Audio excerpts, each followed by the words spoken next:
स्वर्ग और नरक कैसे प्राप्त होते हैं। एक बुजुर्ग महिला की मृत्यु हो गई। यमराज उसे लेने आए। महिला ने यमराज से पूछा, आप मुझे स्वर्ग ले जाएंगे या नरक। यमराज बोले, दोनों में से कहीं नहीं। तुमने इस जन्म में बहुत ही अच्छे कर्म किए हैं, इसीलिए मैं तुम्हें सीधे प्रभु के धाम ले जा रहा हूँ। बुजुर्ग महिला खुश हो गई और बोली, धन्यवाद, पर मेरी आपसे एक विनती है। मैंने यहाँ धरती पर सबसे स्वर्ग नरक के बारे में सुना बहुत है। मैं एक बार इन दोनों जगहों को देखना चाहती हूँ। यमराज बोले, तुम्हारे कर्म अच्छे हैं, इसीलिए मैं तुम्हारी यह इच्छा पूरी करता हूँ। चलो हम स्वर्ग और नरक के रास्ते से होते हुए प्रभु के धाम चलेंगे। दोनों चल पड़े। सबसे पहले नरक आया। नरक में बुजुर्ग महिला ने जोर जोर से रोने की आवाज़ सुनी। नरक में सभी लोग दुबले पतले और बीमार दिखाई दे रहे थे। महिला ने एक आदमी से पूछा, यहाँ आप सब लोगों की ऐसी हालत क्यों है। आदमी बोला, तो और कैसी हालत होगी। मरने के बाद जब से यहाँ आए हैं हमने एक दिन भी खाना नहीं खाया। भूख से हमारी आत्माएं तड़प रही है। बुजुर्ग महिला की नज़र एक विशाल पतीले पर पड़ी, जो कि लोगों के कद से करीब 300 फुट ऊंचा होगा।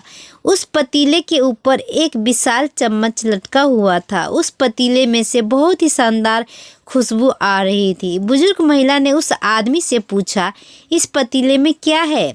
आदमी मायूस होकर बोला, ये पतीला बहुत ही स्वादिष्ट खीर से हर समय भरा रहता है। बुजुर्ग महिला ने हैरानी से पूछा, इसमें खीर है तो आप लोग पेट भर के ये खीर खाते क्यों नहीं हैं। भूख से क्यों तड़प रहे हैं। आदमी रो रो कर बोलने लगा, कैसे खाएं, ये पतीला 300 फीट ऊंचा है। हम में से कोई भी उस पतीले तक नहीं पहुंच पाता। बुजुर्ग महिला को उन पर तरस आ गया। सोचने लगी, बेचारे खीर का पतीला होते हुए भी भूख से बेहाल हैं। शायद ईश्वर ने इन्हें यही दंड दिया होगा। यमराज बुजुर्ग महिला से बोले, चलो हमें देर हो रही है। दोनों चल पड़े। कुछ दूर चलने पर स्वर्ग आया। वहाँ पर बुजुर्ग महिला को सबकी हंसने खिलखिलाने की आवाज़ सुनाई दी। सब लोग बहुत खुश दिखाई दे रहे थे। उनको खुश देखकर बुजुर्ग महिला भी बहुत खुश हो गई। पर वहाँ स्वर्ग में भी बुजुर्ग महिला की नज़र वैसे ही 300 फुट ऊंचे पतीले पर पड़ी जैसे नरक में था। उसके ऊपर भी वैसा ही चम्मच लटका हुआ था। बुजुर्ग महिला ने वहाँ लोगों से पूछा, इस पतीले में क्या है। स्वर्ग के लोग बोले, इसमें बहुत स्वादिष्ट खीर है। बुजुर्ग महिला हैरान हो गई। उसने बोली, पर ये पतीले तो 300 फीट ऊंचा है। आप लोग तो इस तक पहुंच ही नहीं पाते होंगे। उस हिसाब से तो आप लोगों को खाना मिलता ही नहीं होगा। आप लोग भूख से बेहाल होंगे। पर मुझे तो आप सभी इतने खुश लग रहे हैं, ऐसे कैसे। लोग बोले, हम तो सभी लोग इस पतीले में से पेट भर के खीर खाते हैं। महिला बोली, पर कैसे, पतीला तो बहुत ऊंचा है।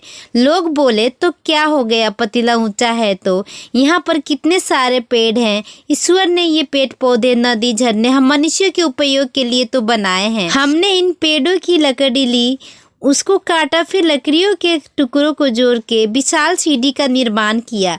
उस लकड़ी की सीढ़ी के सहारे हम पतीले तक पहुंचते हैं और सब मिलकर खीर का आनंद लेते हैं। बुजुर्ग महिला यमराज की तरफ देखने लगी। यमराज मुस्कुराए बोले, ईश्वर ने स्वर्ग और नरक मनुष्यों के हाथों में ही सौंप रखा है। चाहे तो अपने लिए नरक बना ले, चाहे तो अपने लिए स्वर्ग। ईश्वर ने सबको एक समान हालातों में डाला है। उसके लिए उसके सभी बच्चे एक समान हैं। वो किसी से भेदभाव नहीं करते। वहाँ नरक में भी पेड़ पौधे सब थे, पर वो लोग खुद ही आलसी हैं। उन्हें खीर हाथ में चाहिए। वो कोई कर्म नहीं करना चाहते, कोई मेहनत नहीं करना चाहता, इसीलिए सब भूख से बेहाल हैं। यही तो ईश्वर की बनाई इस दुनिया का नियम है। जो कर्म करेगा, मेहनत करेगा, उसी को मीठा फल खाने को मिलेगा। अर्थात स्वर्ग एवं नरक आपके हाथ में ही है। है। मेहनत करे, अच्छे कर्म करे और अपने जीवन को स्वर्ग बनाए। आशा करती हूँ ये छोटी सी कहानी आपको बहुत पसंद आई होगी। यदि इस कहानी में कोई खालीपन लगे तो आप हमें कमेंट बॉक्स में ज़रूर बताइएगा, और वीडियो पसंद आया तो लाइक, सब्सक्राइब, शेयर ज़रूर कीजिएगा। आपकी एक लाइक ही हमें मोटिवेट करती है अगली वीडियो अपलोड करने की। अच्छे रहिए, स्वस्थ रहिए।